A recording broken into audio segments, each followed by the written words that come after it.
بسم اللہ الرحمن الرحیم، السلام علیکم ورحمۃ اللہ۔ آج جو میرے پاس کتاب ہے یہ بڑی انٹرسٹنگ کتاب ہے۔ اس کا نام ہے قصص القرآن۔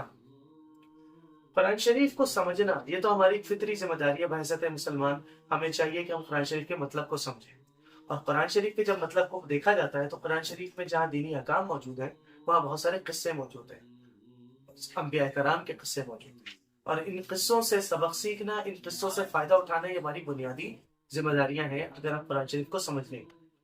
ان ذمہ داریوں کو سمجھنے کے لیے، قرآن شریف کے قصوں کو سمجھنے کے لیے، یہ بہت ہی اچھی کتاب ہے جس کا نام ہے قصص القرآن۔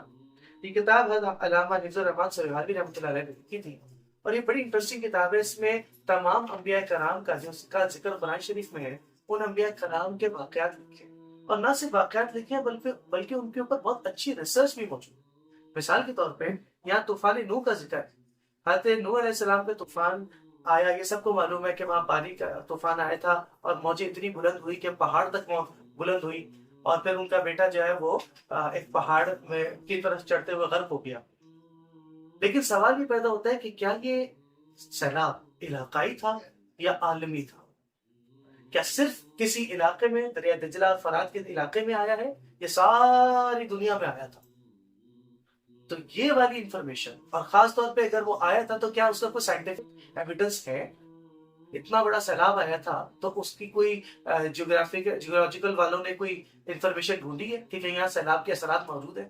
آثار قدیمہ کی کوئی انفارمیشن ہے؟ تو یہ انفارمیشن کے لیے کتاب بہت امپورٹنٹ ہے۔ اسی کے ساتھ مستشرقین وہ لوگ ہوتے ہیں جنہوں نے، جو غیر مسلم ہیں اور انہوں نے اسلام کے متعلق قرآن شریف اور حدیث پر کوئی ریسرچ کی، ان کی بہت ساری باتیں کچھ صحیح بھی ہوتی ہیں اور بہت ساری غلط بھی ہوتی ہیں۔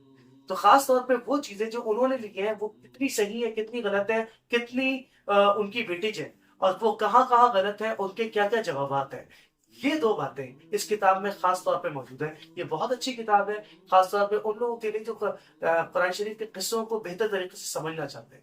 اور ایک آخری بات جو اس میں موجود ہے وہ یہ کہ اس نسخے کے اندر جو میرے ہاتھ میں ہے، جو ادارہ اسلامیہ سے شائع ہوا ہے، اس میں ان علاقوں کا اور ان جگہوں کی تصاویر موجود ہیں جن جن جگہوں کا ذکر ہے۔